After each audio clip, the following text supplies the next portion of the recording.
What's good, TikTok? What's good, YouTube? You see, I had to break free from something I didn't even know had me in chains. And I'm talking about race. Not racism, not white people, not the system. Race itself. The category, the construct, the label they gave us and told us to love, protect, and center our whole identity around. Let me tell you what I've learned recently. Race was never meant to empower us.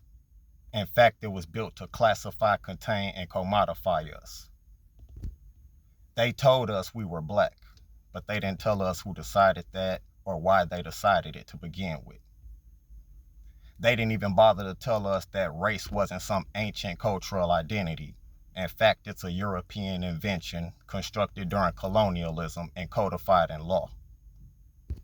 The term Negro, that became colored, colored became black, and now black is a brand, a ballot, and a behavioral cage. And when I started studying Neely Fuller Jr., that's when things started clicking. Because he said, and I quote, "If you say you belong to a race, you are practicing racism."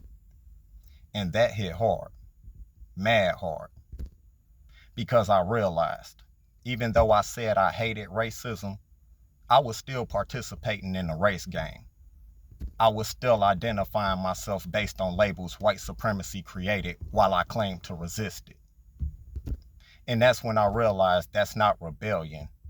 In fact, this is well-trained participation at this point. You see, Neely Fuller said white supremacy controls 9 areas of people activity. Everything from economics, education, entertainment, labor, law, politics, religion, sex, and war. Every single one of them is a chessboard. And race is how they keep the pieces color-coded so nobody can unplug from the matrix. And that's when it hit me. If I keep calling myself black and someone else white, then I'm still locked in a game that they invented with rules that they rigged. And that's why I had to ask myself, why am I fighting to keep a label I didn't create, I can't control, and it doesn't serve me in any meaningful way? Let's go deeper. You see, race doesn't just limit you externally, it traps you internally. And as long as I believed I was a part of a black race, I felt obligated to defend everything that looked like me, even when it was out of order. I was so deep into it that if someone disrespected black women online, I felt like I had to side with the culture, even when that woman was dead ass wrong.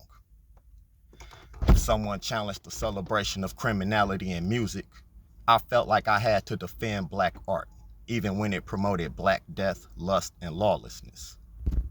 Hell, if a brother abandoned his kids but he wore a Pan-African medallion, I felt like I had to be quiet because he was still one of us. And that's when I realized that this wasn't culture, it's confusion.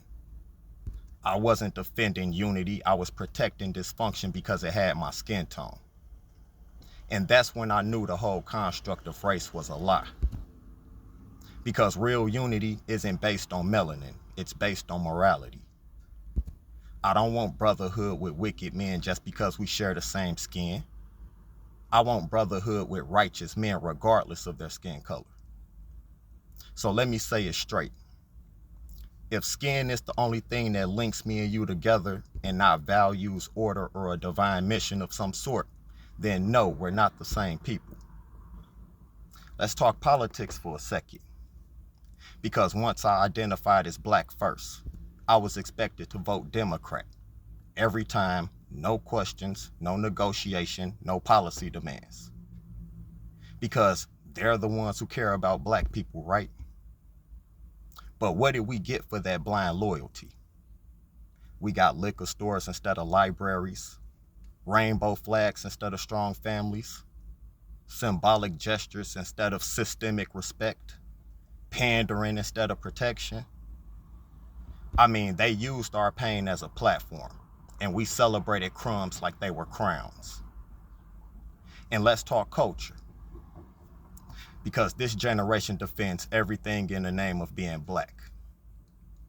drill music that glorifies murder, black art, over-sexualized teenage girls on TikTok, they call it black expression, street crime and gang violence, well, that's just the result of systemic oppression, right? I mean, we're so committed to race that we'll defend sin if it has a soundtrack and some seasoning on it. Again, that's not culture, it's just captivity with flavor. So here's where I had to pivot. I don't belong to a race. I don't serve a culture that kills its men, mocks its women, and worships chaos. I belong to the Most High. I belong to a divine remnant. That's why I call my platform Divine Separation. That means I walked away from any community that makes melanin more important than morality, any political bloc that feeds on fear and produces nothing but symbolism. Hell, any entertainment that glorifies sin, lust, and lawlessness but hides behind black representation. I want nothing to do with it. Any identity that was manufactured in Europe and repackaged in America just to keep me predictable. So instead, I started walking towards spiritual alignment, lineage clarity, masculine order, strategic independence, sacred accountability.